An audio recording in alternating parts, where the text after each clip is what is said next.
Good morning, ma'am. My name is Neha Sakri and my roll number is 2021. Now I am presenting my ISE number 2 topic of cybersecurity, that is social engineering exploiting human psychology. Social engineering is a hacking technique that manipulates people to gain access to sensitive information of the people. It takes advantage of the human psychology, bypassing security measures. Now, what is social engineering? Let's see. Social engineering is the art of manipulating people to gain access of their sensitive data. Motivation for the hackers is hackers use social engineering to steal the data over the sensitive information of the people, and people get encrypted by them. What is the psychology of a social engineering? First one is trust. Hackers exploit people's natural tendency to trust others, especially those in authority. Second one is fear. Scammers leverage fear and urgency to pressure victims into making hasty decisions. Third one is curiosity. Baiting attacks entice victims with a tempting offer or intriguing information to gain access.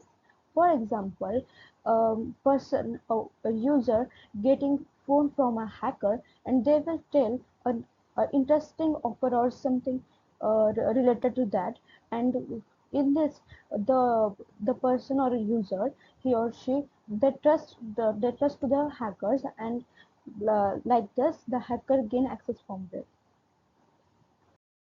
These are the some common techniques of social engineering. First one is phishing, second pretexting, third baiting, and fourth physical attacks. Let's see one by one. What is phishing attack? Let's see. Hackers send fake emails, messages, text, etc. to the user to get main access of their sensitive information. Their goal is to trick victims into providing the personal data or anything. For example, they want a password or a credit card details or a login information from them to get access of the people, and take information of all them. The next one is pretexting scam. In this, impersonation means hackers impersonate a trusted individual or organization to gain the victim's confidence. By this, they get information from from calls or conversation with the victim or organization main head, and get sensitive data from them. Then exploitation. Once the victim is convinced, they can exploit and steal the data. It is a personal or a organizational information data. Now, third one is baiting and physical attacks. First one is baiting. Hackers offer tempting rewards or freebies, often with a hidden malware to lure victims into clicking malicious links or downloading infected files. For example, we get a text message having a malicious link, and in text message they will say that click the link and get the reward of 2 lakh rupees or something like this. The end. We unknowingly click the link, and it will open the file or download thing or anything that malicious activity is performed by us, and then they get the all information of our personal data or any information which is present in our device.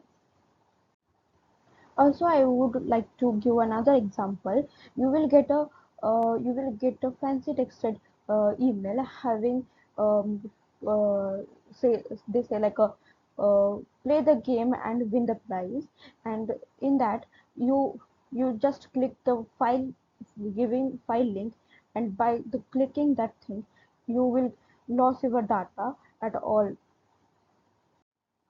Then the physical attack. In this, hackers engage in a physical interaction with the victim, like a shoulder surfing or a dumpster diving, to gain access to the sensitive data of the victim.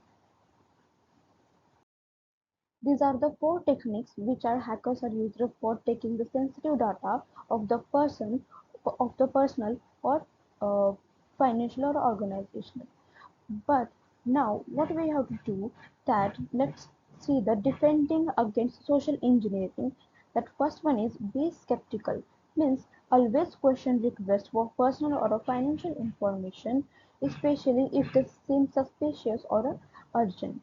Second, that verify information. Contact the organization directly using their official website or a phone number which is present on their official website, and communicate with them that is the information is correct or not, and then you can go with that data.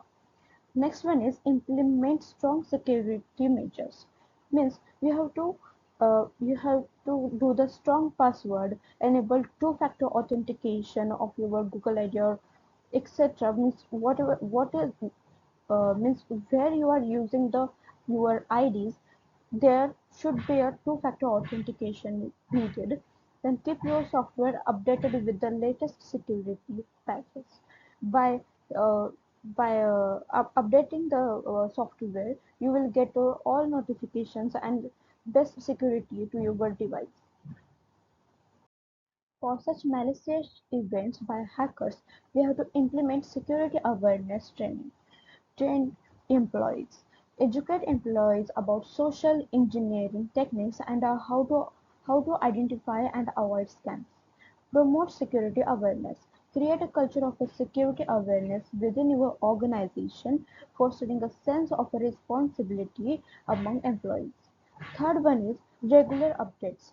Conduct con- conduct regular training sessions and update employees on emerging social engineering threats and best practices. By these all things, we are we are able to know the scams and we are not get affected by them. Now I am concluding this topic with the key takeaways. That is, social engineering is very hazardous for a human.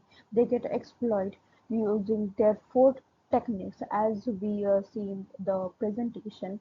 And the takeaways are human factors. Social engineering exploits human vulnerabilities, emphasize the importance of the security awareness training.